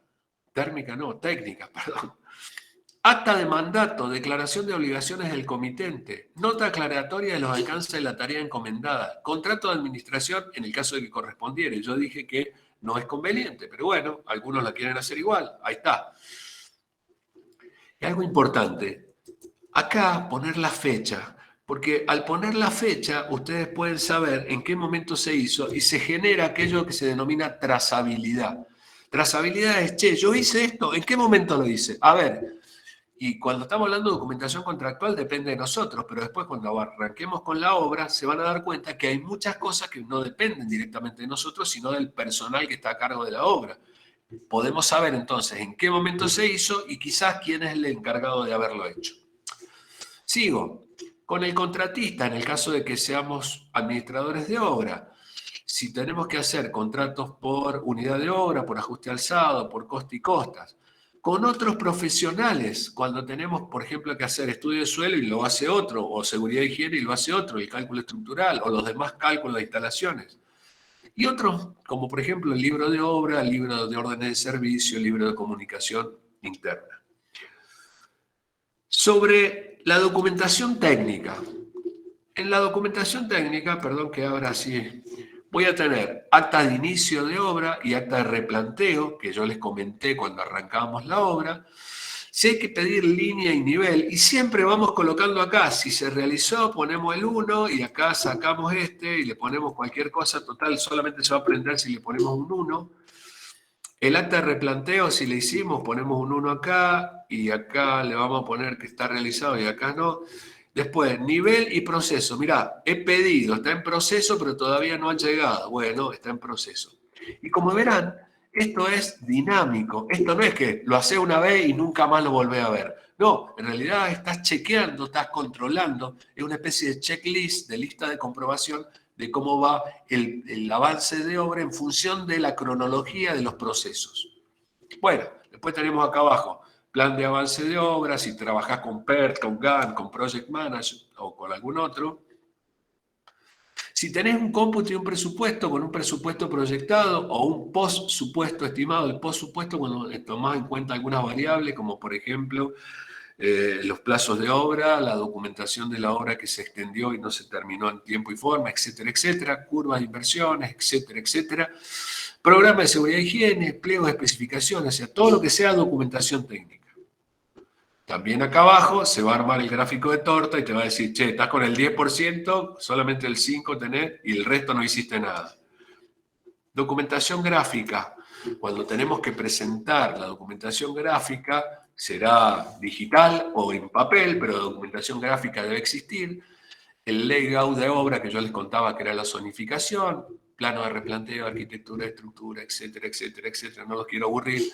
Detalles, cortes constructivos, detalles específicos, detalles de ingeniería, detalles técnicos convenientes, planilla, estructura, etcétera, etcétera. La misma modalidad. Tareas preliminares, algo que hablamos en la primera clase, limpieza y nivelación y todos los procesos de marcación y cota de nivel de suelo, desmonte y limpieza. Y si no corresponde, no ponemos nada, lo dejamos vacío. Mirá, no tenemos que desmontar ni limpiar nada porque estaba limpio. Bueno, lo dejamos así. Determinación del lugar de acopio de escombros, retiro de escombros y tierra, demolición, en el caso, no tengo que hacer nada de demolición. Bueno, si no tengo que demoler nada, al arrancar la obra pongo todo cero. Ejecución del obrador, dónde se va a ubicar, si tenemos los materiales, determino todo lo que tenga que ver con dimensiones y cerradura de seguridad, estanqueidad de la cubierta, todo lo que hablamos en la primera clase.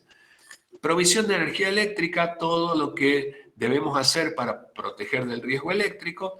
Cierre perimetral, donde determinamos cuál era la ubicación, con qué materiales lo íbamos a hacer, cómo íbamos a poner el portón de acceso, las dimensiones, los materiales que hacen falta.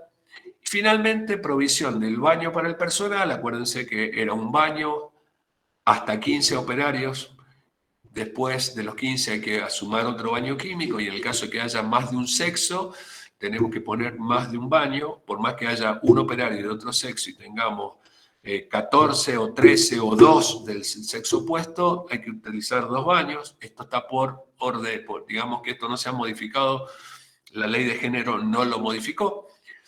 Y por último, casilla del sereno, también todo lo que hablamos con respecto a la casilla del sereno. Siempre va a aparecer acá el gráfico de torta y al final, la última solapa me va a decir, bueno, usted, mi querido, fíjese que está con solamente un 3,54 realizado, un 2,29 en proceso y el 94,17 no realizado. Obviamente, uno tendrá que volver para atrás y empezar a hacer todo lo que falta. Voy a cerrar este y vamos a abrir, creo yo, el más importante y el que más les va a interesar a ustedes, con el cual me voy a detener un ratito más. Y es cuadro de mando integral durante la obra. El que empieza el durante la obra es desde replanteo, la primer solapa, sigue con excavaciones, estructura resistente, capas aisladoras, mampostería, losas, revoques, cubiertas de techo, cielos rasos, contrapisos, pisos, revestimientos, colocación de marcos, limpieza de obra. Bueno, todo esto que les mostré acá tiene a su vez cada uno de los ítems una cronología. Agrandamos para que se vea. Ahí estamos viéndolo, lo vamos a ver un poquito mejor así. Bueno, ¿qué dice esto? Arrancamos con la tarea replanteo.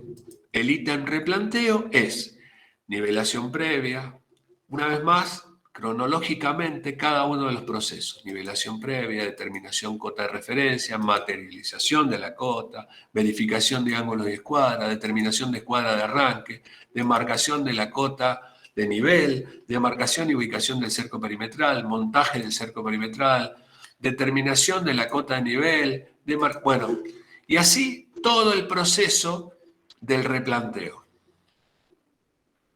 Ahora, el que pueda leer entre líneas, esto es una especie de ayuda a memoria de cada una de las tareas que tiene que ir haciendo a medida que va avanzando con la obra.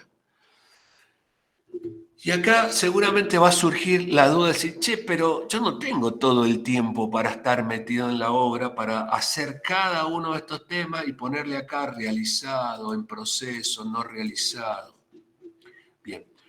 Y acá es donde entra a tallar un poco el tema de cuando yo coloco a alguien que esté en la obra por mí, que no es el responsable directo, pero sí es una persona que es mis ojos y mis manos en la obra, que es una persona que no está, que no es parte del equipo de operarios, que no es parte de los que trabaja en la obra, que revoca, que levanta paredes o que trae materiales. Simplemente está midiendo, llamémoslo, yo lo llamo cariñosamente es mi alcahuete, pero le vamos a poner un nombre técnico, es el sobrestante. Bueno, el sobrestante de la obra es aquella persona que en reemplazo de mi poco tiempo, porque mi tiempo lo voy a dedicar a hacer otras cosas, además de dirigir esta obra, está todo el tiempo en la obra. Y esa persona que está todo el tiempo en la obra está con la regla, está con la plomada, está con la cinta métrica, está con el nivel óptico, está con el nivel láser, está con cualquier herramienta para ir midiendo cada una de estas cosas y controlando. Digo siempre esto, es muy importante que en estos controles pueda tener la trazabilidad. Entonces voy colocando acá la fecha, en qué momento se hizo, para no saltearme ningún paso. A lo mejor hay algún paso que me salteo, pero cuando me lo salteo, me voy a dar cuenta acá abajo porque me va a quedar alguna parte en rojo. Y esa parte en rojo me va a decir, che, ¿cuál está en rojo? Ah, esta, mirá, me olvidé de marcar la cota de nivel de referencia más menos 00. Entonces vuelvo para atrás y lo hago. Probablemente haya cosas que están marcadas acá que no haya que hacer. Bueno, aquella que no haya que hacer, yo le pongo directamente 0 y se apaga la luz roja. Cada cosa que vamos avanzando, cada vez que avanzamos, tenemos, por ejemplo, el ítem excavaciones. En el ítem de excavaciones, permiso, voy a subir hasta ahí arriba, vamos a tener primero la nomenclatura de cada tipo de fundaciones y después, en cada una de ellas, este NC que aparece ahí significa, no es no contesta, sino no corresponde. A lo mejor vamos a hacer zanjas, de fundaciones para hormigón ciclópeo, pero no vamos a hacer zanja para bases. Entonces acá le ponemos no corresponde. Pero bueno, realizado, en proceso, no realizado. Otra vez la cronología con la fecha para marcar la trazabilidad. Y vamos a encontrar para las fundaciones, para las canalizaciones, para el tema de red placal, pluvial. Después vamos a encontrar excavaciones para cámaras, excavaciones para sótanos, excavaciones para piscinas. Y otra vez, finalmente, el porcentaje y el gráfico de torta. Y así con cada una de los ítems. Estructura resistente. También vamos a ver que la estructura resistente, primero que nada, me va a decir si lo hago con hormigón ciclópeo, si hago plateas, si hago zapatas, y siempre recorriendo el camino que corresponde cronológicamente, marcando las dimensiones, si se hizo limpieza del fondo de zanja, si están acopiados los áridos para el hormigón, si están lavados. No, mira, vamos a comprar directamente hormigón, listo, entonces acá le pongo 0, no le pongo nada, porque ¿para qué voy a estar colocando dosaje si yo sé que eso viene el hormigón elaborado? Pero sí, lo que es importante es saber que está realizado o que no está realizado. Como no tenemos todo el tiempo del mundo, voy a avanzar. Lo mismo pasa con capas aisladoras, con mampostería, con losas, siempre la cronología, y el que lea entre líneas se va a ir dando cuenta que esto es una ayuda a memoria del paso a paso de cada uno de los procesos. Con la mampostería pasa lo mismo, las losas, los revoques, las cubiertas de techos, los cielos rasos, etcétera, etcétera. Por último, como hemos visto en los anteriores, ¿qué vamos a encontrar allá al final? Bueno, vamos a encontrar allá al final limpieza de obra, que no hay que olvidarse de la limpieza de obra, porque si no termina uno cargando escombros en el container. Siempre hay que calcular la limpieza de obra como un costo adicional. Y lo que vamos a encontrar también al final de esta es estado general durante la obra, cuánto se realizó, cuánto está en proceso y cuánto lo realizado. Como verán, esto es una planilla dinámica, no es que la empecé al principio de la obra y la dejé ahí. Incluso la primera que vimos antes del inicio de la obra, tengo que ver si todo lo que había programado antes del inicio de la obra se había cumplido o no. Por eso esto es dinámico, voy y vengo con esto. Por último, y después abro micrófono para que pregunten lo que quieran preguntar. Por último, vamos a la de cuadro de mando integral una vez terminada la obra. Lo primero que hay que hacer es, en la documentación contractual, cierre de todos los contratos. O no se olviden que legalmente hay que cerrar los contratos, salvo que el contrato diga que se extingue per se. Pero si no, cerramos contratos para que sepamos que tiene el comitente, el contratista y todas las personas involucradas el conforme, el que ya está conforme y que se cierra el contrato con fecha tal, habiéndose cumplido con todas las expectativas y todas las tareas, etcétera, etcétera, etcétera. Bueno, entonces cerramos contrato. ¿Con quién? Con el comitente, contrato de dirección técnica si fuera con administración. Contrato con el contratista, en el caso que hayamos sido nosotros los administradores. Contrato con otros profesionales. Manual del usuario. Es muy importante, como les planteaba en la primera clase, entregarle al propietario del nuevo edificio que estamos entregando un manual del usuario donde le diga cuál es el mantenimiento que tiene que hacer, donde tenga programado el mantenimiento. Primero habrá que confeccionarlo y después habrá que hacerle la entrega. Pero también es un acto importantísimo hacer lo que se notifique. Vos se lo das al manual y decís, mirá, pegale una leída, míralo, y cuando ya lo hayas leído me avisás y me firmás un conforme recibido. ¿Eso qué implica? Que cuando el tipo venga dentro de 5 años y diga, ah, mirá, se está lloviendo el techo y vos no me dijiste. No, mirá, vos leíste acá y me diste un conforme recibido que te iba a subir después de cada tormenta a verificar que no haya obstrucciones de los pluviales. Por último, si tenemos que entregar la certificación del libro de obra, en el caso de algunos municipios hace falta que se entregue, el libro de orden de servicio, el libro de comunicación interna. Como ya dijimos, estas son carpetas personales que van quedando dependiendo del tipo de obra que estemos ejecutando. Con respecto a la recepción, a la de documentación técnica, perdón, estoy un poco apurado porque quiero terminarles con todo. Acá tenemos acta de recepción provisoria y acta de recepción definitiva.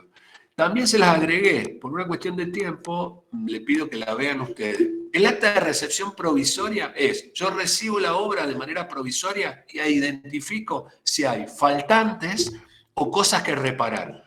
Si hay faltantes o cosas que reparar, abro el acta de recepción provisoria y adjunto cuáles son las tareas que restan para poder terminar y hacer el acta de recepción definitiva de la obra.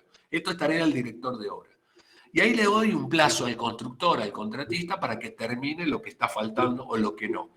En el caso de que el tipo se niegue a decir, mira, yo no lo voy a hacer, uno retiene lo que se llamaba fondo de reparo, fondo de garantía, o aquella póliza de caución de la que hablamos también en la primera, para poder terminar con ese dinero la que falte. Después tendremos que controlar si el plan de avance de obra fue terminado en plazo programado o finalizado con retraso. Esto es todo para controlarnos a nosotros mismos y tener la posibilidad clara de mejorar para la próxima obra. Hacer el cómputo de presupuesto si terminó cumplido, con desvío o sin desvío, y el programa de seguridad si terminó con incidentes o accidentes o sin incidentes y accidentes. Ustedes habrán visto que en algunas fábricas, en algunas plantas industriales aparecen afuera unos cartelitos. En este establecimiento llevamos 542 días sin ningún tipo de accidente. Bueno, esto también sirve como registro para eso. Documentación gráfica. Siempre hay que terminar el director de obra, si hay algún tipo de modificaciones, tiene que hacer el conforme a obra de arquitectura. Si el ingeniero calculista o el calculista hizo una modificación, debe hacer un conforme a obra de estructura. Si el instalador era otra persona que no el proyectista, deberá hacer un conforme a instalaciones, salvo que haya quedado todo tal cual se calculó o se proyectó al principio. En cada una de las instalaciones siempre hay que hacer un conforme a obra. Y en algunos casos, por cuestiones puramente formales y legales, hay que solicitar el final de obra, generalmente esto se pide al municipio o la entidad contralora, y en algunos casos muy específicos, solicitud de permiso de habitabilidad o lo que se denomina el permiso de habilitación también. Siempre la misma metodología, realizado, en proceso, no realizado. Y acá abajo va a aparecer el gráfico de torta.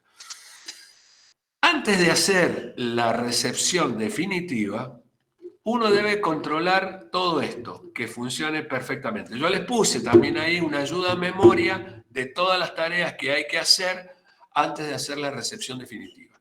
Primero, limpieza, desmantelamiento, desarmar todas las construcciones provisorias, limpieza del terreno, limpieza de todo el resto de la obra, comprobar ausencia de humedad, de fisuras y grietas, filtraciones, pruebas de hermeticidad, pruebas hidráulicas cloacales, pluviales, fugas de llaves, tanques. Habría que probar cada una de las llaves. Y cuando hablamos de llaves, no hablamos solamente de las llaves de gas, de agua o de luz, sino de las llaves de las cerraduras. Por eso dice correcto funcionamiento de llaves eléctricas, de tomas y bocas, de disyuntores, en las instalaciones de gas también. Terminamos todo esto, gráfico de torta, y finalmente terminamos la obra y acá, si Dios quiere y todo nos sale bien, debería estar todo esto en verde y entonces nos quedamos tranquilos. Y es muy importante, como digo siempre, la posgestión. Y la posgestión tiene que ver con esto que les planteé acá, con la posibilidad de entregarle al propietario de la obra que estamos terminando el manual del usuario. Ese manual de usuario, ahí les agregué también dentro del material un manual de usuario, pero no de Argentina, sino de Chile, para que no hagan control E, control C, control V corta. Cada manual de usuario hay que hacerlo específicamente para la obra que estamos ejecutando o hemos ejecutado y dirigido. Bueno, terminado todo esto, y lo voy a cerrar para no aburrirlo, porque nos quedan 10 minutos, le voy a mostrar simplemente lo que les planteaba que quedaba, para no empezar la clase que viene con eso. Les voy a mostrar lo de el control de cuadro de mando integral, presupuesto y avance de obra. Esta tiene dos solapas y no tiene que ver con presupuestar la obra, sino con ir controlando cuáles son los costos de obra de lo que estaba presupuestado originalmente con lo que se fue ejecutando. Vamos a abrir así se ven las dos. Bueno, miren, este es el tablero de comando para el presupuesto de obra. Entonces, voy a poner acá arriba el presupuesto de obra proyectado mensual y el egreso efectivo mensual. Por ejemplo, el mes 1 había proyectado gastar 100, pero en realidad gasté 110. Bueno, ahí se prende en amarillo y dice, cuidado, que ya tenemos un 10% por arriba de lo proyectado. Eso mismo se va a ir acá abajo transformando en un gráfico. Ahora vamos a poner otro número para que veamos. Entonces acá pongo que el segundo mes quería gastar 200, pero en realidad gasté 180. Bueno, acá gasté el 10% menos, estoy en verde, quiere decir que estoy bien. Pero acá abajo se me modificó ese gráfico. Y ahora voy a poner, como para darle un cierre a esto, no quiero aburrirlo, que acá iba a gastar 300 y terminé gastando 350. Bueno, se pone en rojo porque me superé largamente el 10%. Sin embargo, en el acumulado total estoy en un 6,67 del desviado del presupuesto original. Y acá abajo me va a mostrar el gráfico que se fue armando de esta manera. En el caso del avance de obra, vamos a suponer que en el avance de obra había previsto avanzar un 10% el primer mes, un 15% el segundo mes, un 15% el tercer mes y en el cuarto mes un 40%. Me dice acá al final, bueno, usted tiene un avance de obra del 80%. Esto que está acá, estamos en el 80%. Bien. Pero yo, el primer mes, en vez de avanzar el 10%, avancé el 11%. A ver, lo vamos a escribir bien. Avancé el 11%. Bien, me dice, está un 10% adelante. Pero el segundo mes me retrasé y avancé el 13%. Ya me pasé para atrás, estoy en 13,33. Y el tercer mes recuperé y avancé un 20%. Bueno, esto me va marcando un gráfico acá abajo del avance de obra, de cómo voy. ¿Cuál debería ser el gráfico final si yo fuera cumpliendo con todo lo que he programado? Y bueno, sería una línea que estaría en el 0%. Vamos a hacer la prueba para que se vea. Si yo avanzo el primer mes el 10% y proyecté el 10, el segundo mes proyecté el 15 y avancé el 15, y el tercer mes proyecté el 15, avancé el 15, y el cuarto mes avancé el 40 y había proyectado el 40 y la línea no va a existir. Voy a tener una sola línea. ¿Por qué? Porque voy cumpliendo a rajatabla lo que produje como programación de la obra. Bueno, dicho todo esto y esperando que les sirva, por supuesto sé que es mucha información.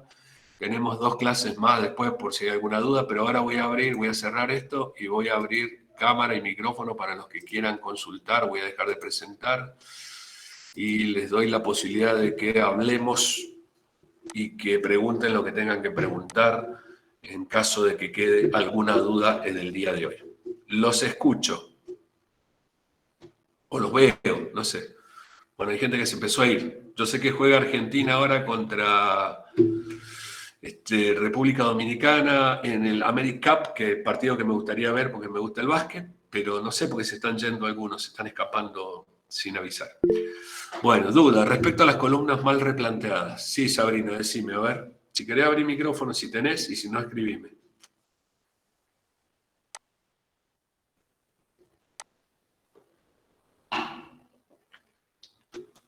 Dijiste que se podían cortar los hierros y reubicarlos. Sí, lo que se hace en esos casos, se supone que esos hierros están arrancando de hormigón, ya sea de la base, ya sea de una viga de fundación o una viga de encadenado inferior. Se cortan al ras y se perfora el hormigón haciendo anclajes químicos. La perforación es para pegarlo luego con una resina epoxi, hay que limpiar bien el agujero que se hace, se colocan los hierros, el empalme que hay que hacer en esos casos te lo da luego el diámetro del hierro, por lo general son como mínimo 12 centímetros, 12 centímetros, ahí está, va más rápido que yo. Exactamente, el Anchor Fix o el Sika Dur 32, hay muchos.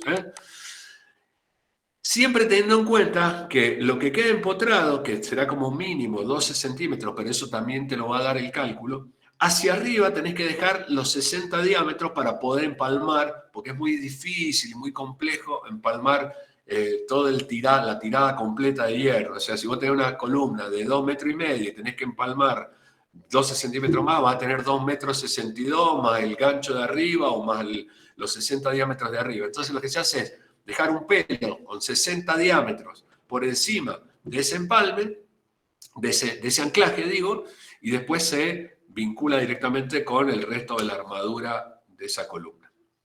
¿Quedó claro, Sabrina? Carlos, buenas tardes. Hola, ¿quién habla? Soy Cristian Cristian, así López. que Cristian, sí, dale. Quería hacerte una consulta con respecto a revoques, con respecto a jarro y enlucido. Sí. En la práctica es muy común ver actualmente que están proyectando yeso sobre el ladrillo cerámico directamente. O sea, están haciendo enlucido de yeso, engrosado, sin aplicar jarro, típico revoque grueso. Sí. ¿Qué perjuicio y o beneficio tiene esta práctica? Porque en la regla de buen arte siempre especifica jarro más enlucido. En estos casos estaría evitando el jarro. Bueno, 2 cuestiones. Primero que nada, si la gente cumplió, la gente, digo, la obra, se cumplió con tomarle las juntas verticales correctamente, vas a tener menos problemas. Pero el problema suele ser que, por más que le tomé las juntas verticales, a veces el plomo de esa pared hace que vos tengas que hacer engrosados del yeso mucho mayores. Y suele ocurrir también que al engrosarlo les agregan cemento y un poco de arena fina. Esto hace que ese material que es muy noble, que es el yeso, empiece a microfracturarse también.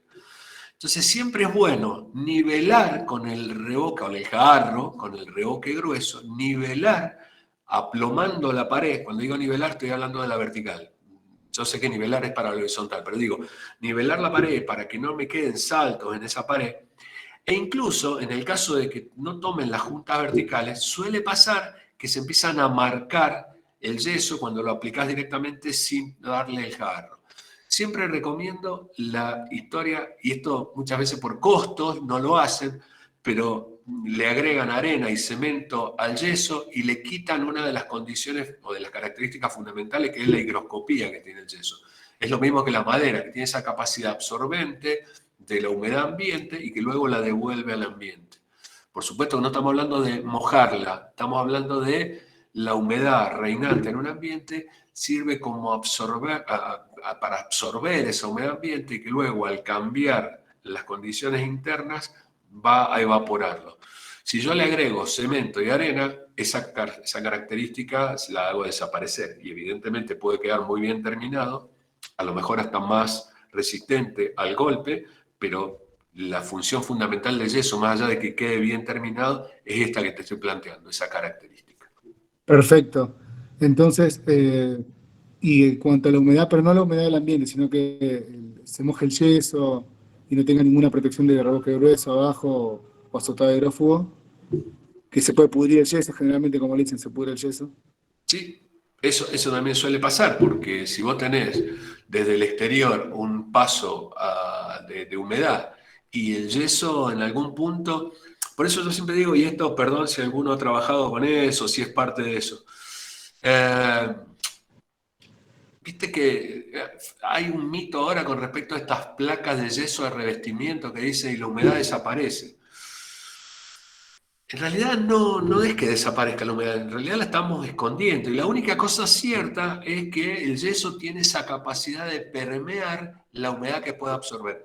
Pero tampoco es que sea eterna esa capacidad. O sea, el yeso empieza a permear, pero la cantidad de sales que pueda estar absorbiendo ese yeso tarde o temprano lo hace, no que se pudra, sino que empiece el proceso de cristalización de esas sales y empieza a deteriorarse. Y desde el exterior pasa lo mismo. Ahí me está preguntando Gisela, no, ¿quién?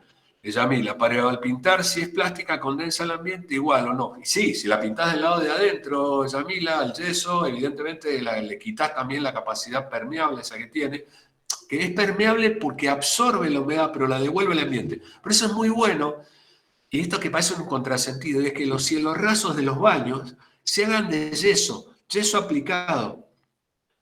Porque si vos lo haces de revoque, jarro y enlucido, y encima lo pintás con una pintura, eso pasa a ser una especie de espejo de vidrio donde va a condensar todo y va a empezar a gotear. Entonces, en vez de tener una ducha, a lo mejor tenés varias duchas dentro del baño porque está goteando por ahí. Bueno, espero haberte contestado, Cristian, y haberte también a vos, Yamila, lo que me planteaste. Sí, gracias, Carlos. Muchas gracias. El libro de comunicaciones internas, Mauro, es un libro que se usa generalmente cuando hay una empresa constructora y vos tenés que darle una orden al jefe de obra o el director de obra le da una orden al representante técnico para que quede asentado y que no tiene que ver con el libro de obra donde se asientan las modificaciones de obra. Es cuando vos le das una orden para que haga esa persona una tarea que no estaba prevista dentro de la programación de obra. Entonces, en esos casos, se asienta en el libro de comunicaciones internas, que es un libro que se maneja dentro de la obra, que después va a quedar ahí dentro de la obra. Es como Las Vegas. Lo que pasa en Las Vegas queda en Las Vegas. Bueno, lo que pasa en el libro de comunicaciones internas queda dentro de las comunicaciones de la obra. No hay que presentarlo a ningún lado. Eso es Mauro. Bueno, ¿alguna otra duda, pregunta? No. Yo tengo otra duda. Buenas tardes. A ver, María Luz, te escucho. ¿Qué tiempo tenemos que disponer para estar en la obra? ¿Cuántas visitas? ¿Cuánto tiempo? Porque a mí, por ejemplo, me sucede que voy todos los días alrededor de 1 hora, por ejemplo, diaria, pero en el tiempo que no estoy, se mandan un par de macanas. ¿Cuánto tiempo tengo primero que te diría yo a vos, María Luz, fíjate bien a la hora de que la gente sea idónea o no sea idónea, primero que nada, que pueda ser dejada simplemente sin supervisión durante un tiempo, porque si vos tenés que estar todo el tiempo en la obra. Segunda, no hay especificado ni tabulado en ninguna parte que vos tengas que ir todos los días, o cada 2 días, o cada 3 días, y estar 1 hora, 2 o 5. Eso dependerá mucho. Siempre recomiendo que el día, perdón, el día de replanteo estés todo el día, el día de llenado de hormigón estés todo el tiempo que pueda ser necesario, y luego en la parte de las terminaciones, ahí estés muy presente. Pero eso no dice que vos tengas que estar 8 horas, 10 horas, porque depende mucho de la idoneidad del personal con la que vos estés trabajando. De hecho, muchas veces nosotros trabajamos más que ellos, porque estamos más tiempo pensando que si no estamos no van a hacer las cosas bien. Bueno, en esos casos, arquitecta, lo que hay que hacer es, si la gente no es tuya, vos no sos el contratista, y el contratista es otro, hablar con el comitente, decirle, mira, esta gente no trabaja bien, no está cumpliendo con las condiciones mínimas que yo requiero de calidad en la mano de obra, y con la obra sí vamos a terminar mal. Hay dos alternativas, o se retiran ellos o me retiro yo. Yo he planteado más de una vez el retiro personal cuando la gente me dice, no, mira, pero esta gente me cobra barato, aparte la conozco hace 40 años, perfecto, hasta acá llegué, te voy a firmar la renuncia de la dirección de obra porque a mí esta gente no me convence cómo trabaja. Más cuando estás trabajando a destajo, por tanto. ¿Por qué? Porque los tipos pretenden hacer mucha obra para poder certificar. Entonces certifican, pero la calidad con la que hicieron las cosas no cumplió ni medio de lo que vos estabas esperando de ellos. Si hay que renunciar, yo creo que nadie se ha muerto por renunciar a una dirección de obra. Lo importante es que vos sos responsable, porque cuando esa gente se vaya de la obra, la que va a quedar como responsable va a ser vos, no el personal que estuvo trabajando. Entonces, cualquier problema que haya, vos vas a ser la responsable de los daños que puedan existir. Esa es mi posición, María Luz. Perfecto, gracias. Bueno, jóvenes, nos vemos el martes próximo. Misma hora, mismo link. Traten de entrar lo más temprano posible, así no tengo que salir de los PowerPoint.